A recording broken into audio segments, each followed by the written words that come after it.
Oi, eu sou o professor Geraldo, eu sou professor aqui no Colégio Adventista, professor de História e Filosofia, sou criacionista, já fui ateu, e agora nós vamos falar sobre o registro fóssil.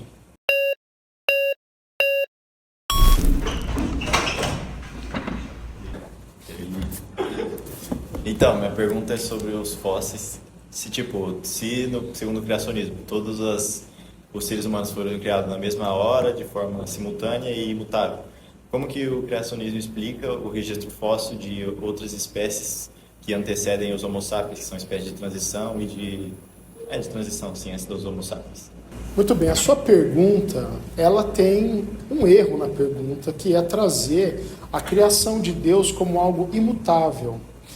Deus, quando criou, e a descrição de Gênesis capítulo 1 e 2 diz que Deus criou animais que se reproduziriam e que isso traria não novas espécies, mas novas características àquelas que foram criadas.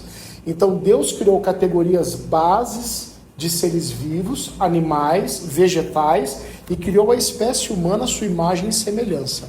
Não há imutabilidade. O que há na mistura do genes ali, então o cachorro, ele criou uma espécie básica de cachorro, e conforme vai havendo os cruzamentos, há uma microevolução, que é a pelagem, o tamanho do rabo, das orelhas, das patas, do comprimento do animal. E assim também seria com o ser humano. O ser humano jamais deixaria de ser ser humano, mas haveriam características diferentes ao longo do tempo, que são apenas características e não mudança de uma espécie para outra. Como então conciliar isso com o registro fóssil? É simples. O registro fóssil, quando você pega, por exemplo, como que um animal foi fossilizado? Por que isso não acontece hoje? Porque o registro fóssil ele vem de uma catástrofe universal aniquilacionista. Em algum momento da história, uma catástrofe universal que envolveu todo o globo aniquilou toda a vida instantaneamente naquele momento. Isso foi um evento único. Ora, se você deixa uma vaca hoje no seu quintal, por que ela não vira fóssil? Porque não tem as características e o evento necessário para que ela seja fossilizada. Então, para não ficar muito extenso, para dar um último exemplo. Por que você tem, por exemplo, aqui um dinossauro fossilizado, mas você não acha nenhum ser humano fossilizado? Flutuabilidade seletiva. Animais mais pesados, eles estão em certas camadas do solo que você não tem outros animais. Então, você encontra em algumas camadas não uma diversidade, mas eles estão todos espalhados, né? Em outras você encontra dos menores para os maiores, o que dá a impressão de evolução. Mas por que em outras camadas de crosta terrestre que foram cortadas como um bolo, você encontra tudo aquilo misturado? Então isso não prova a evolução. O que você prova que esses animais morreram ao mesmo tempo, de forma catastrófica, muitos foram registrados estando comendo ou em fuga. E isso é fantástico, isso prova, ou pelo menos me indica, que o evento bíblico do dilúvio foi real, tá? Por fim, o Grand Canyon, nos Estados Unidos, é uma grande evidência de que ali você vê nas camadas rochosas diversas cores. O que é aquilo? Sobreposição de camadas rochosas, que antes então eram barro, que foram se sobrepondo de acordo com a cor, devido ao seu peso, flutuabilidade, o elemento que estava ali. Então elas vão sendo sobrepostas. É um registro do dilúvio, o Grand Canyon. Tá? Seres humanos e dinossauros foram contemporâneos? Viveram no mesmo período?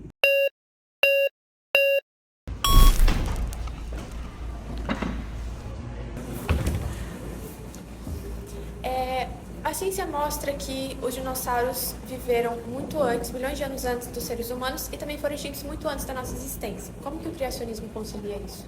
Muito bem. Essa ideia ela tem uma falha primordial. Por exemplo, há dois registros importantes que surgiram nos Estados Unidos, um deles dentro de uma caverna, onde um registro pictográfico na parede de uma das cavernas havia desenhos de seres humanos junto com dinossauros.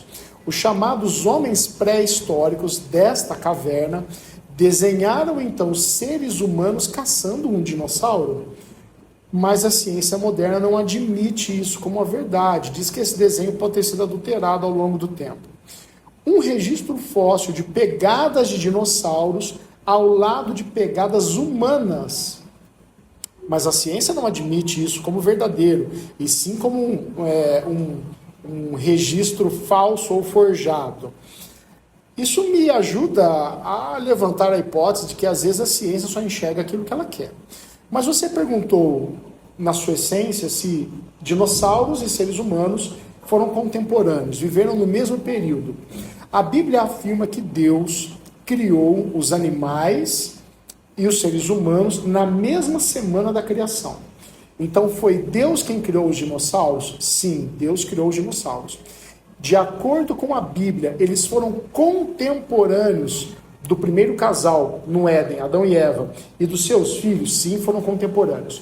Viveram no mesmo espaço geográfico? Não, não viveram. Por quê?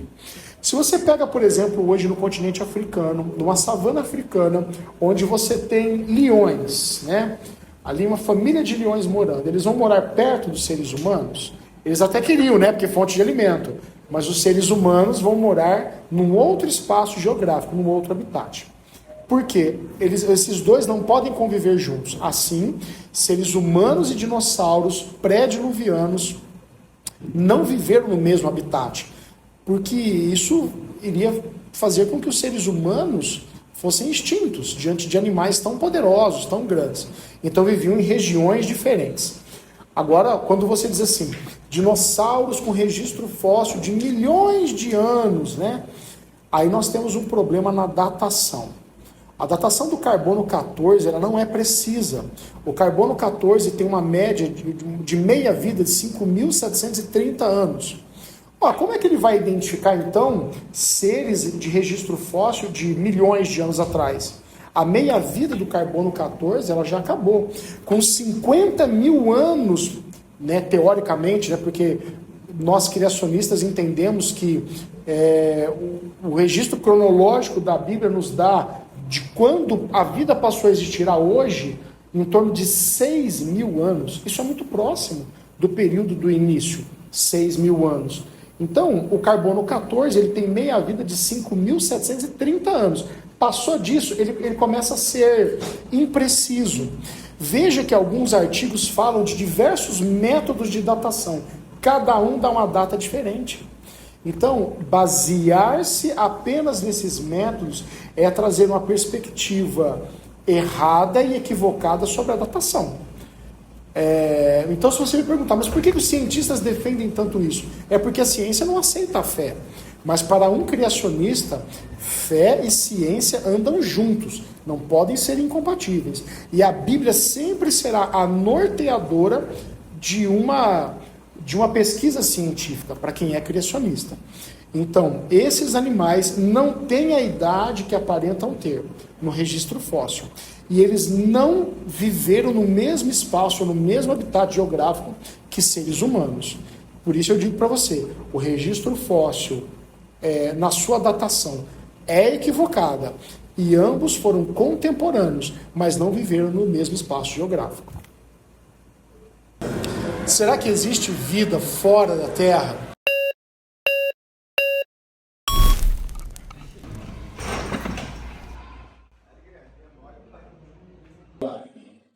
Então, o evolucionismo vai explicar que a vida ela é formada por reações químicas repetidas, e isso então traria a possibilidade de vida em qualquer lugar do universo.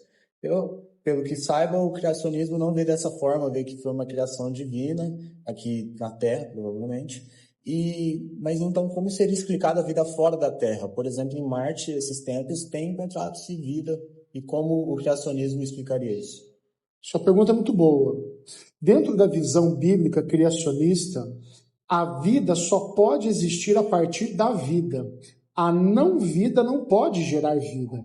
Então, quando, por exemplo, a química tenta explicar que elementos não orgânicos podem se transformar em aminoácidos, e numa sopa primordial que vai dar origem a um primeiro ser unicelular e que daí ele vai evoluindo e tornando-se mais complexo, isso nunca foi feito em laboratório. O que você consegue é gerar aminoácidos com certos elementos inorgânicos, mas daí a gerar vida.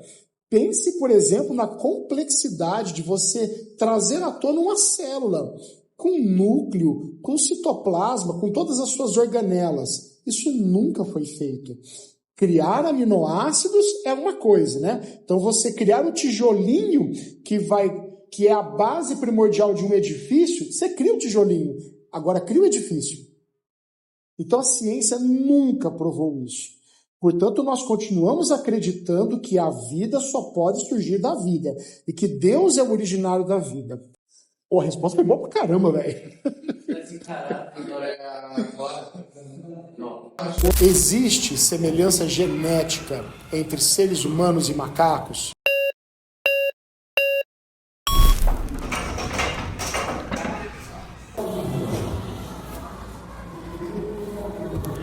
Bom, o livrinho de vocês lá, né, a Bíblia, ela vai falar que os seres humanos são a imagem e semelhança de Deus. Mas os estudos, a própria ciência, a genética, nos mostra que nós, seres humanos, temos 98% de compatibilidade genética com os primatas e com os macacos. Como a Bíblia e o criacionismo explica isso? Muito boa sua pergunta. A Bíblia nos ensina que o ser humano foi feito à imagem e semelhança de Deus. Para criar a vida animal, Deus usou um elemento básico que foi o DNA, o código genético. Essa aparente similaridade entre macacos e seres humanos, né, porque são apenas 2% de divergência entre os dois grupos, ela não me diz que eu sou fruto de uma evolução de macacos. Ela apenas me diz que Deus, na unidade básica da matéria-prima que ele usou, ele criou uma espécie que é o macaco e uma outra que são os seres humanos. Como se explicaria, por exemplo, dentro dessas duas espécies, que os seres humanos têm senso crítico, moralidade, afeto, desenvolveram a razão, processos criativos inimagináveis. Se apenas 2% nos separa dos macacos, por que eles nunca foram à Lua? Então existe, na verdade, uma distância muito maior entre nós e que torna esse processo não evolutivo, mas uma comprovação de que somos espécies completamente diferentes. O macaco e o ser humano, basta colocá-lo um do lado do outro e você vê que apesar de terem braços e pernas, eles são completamente diferentes.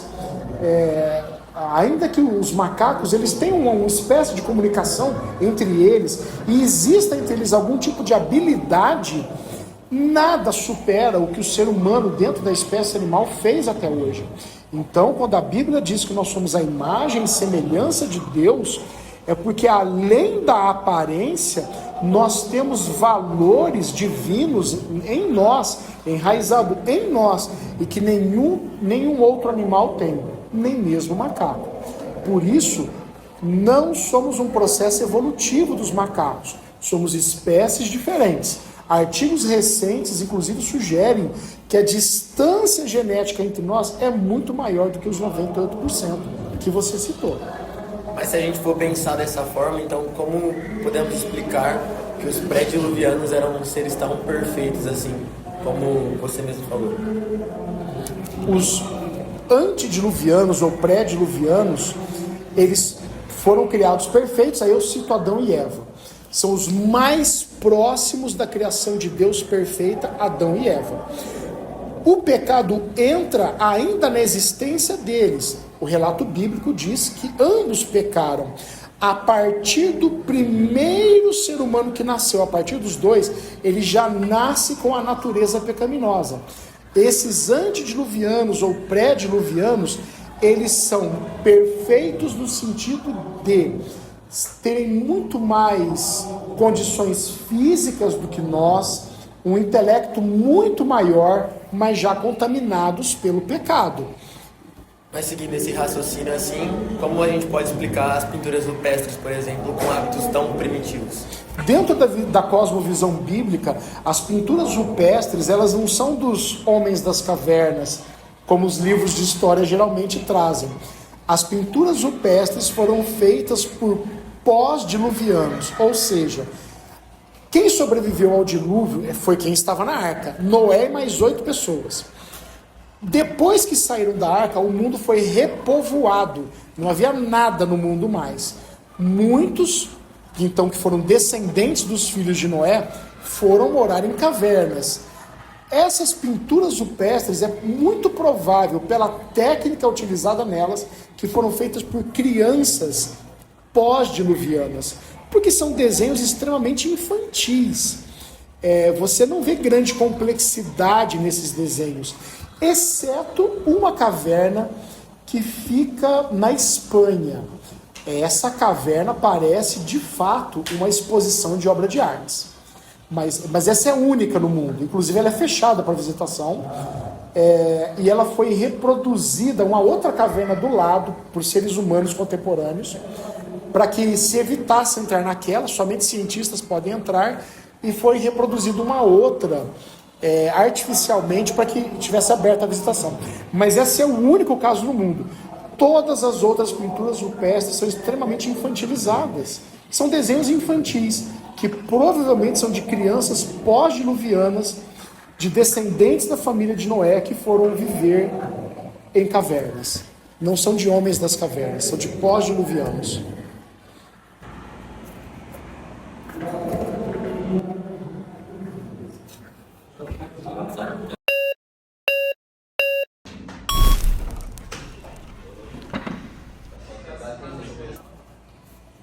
Como os criacionistas explicam o fato das espécies que estão em mutação e, querendo ou não, se adaptando ao ambiente? Por exemplo, como a bactéria, que ela tem uma resistência muito forte com antibióticos, e até mesmo os animais que passam por uma fase de mutação. Sua pergunta foi muito boa. Essa modificação, que é uma adaptação, ou às vezes uma mutação, ela ocorre numa determinada espécie que a torna com características diferentes dentro da mesma espécie.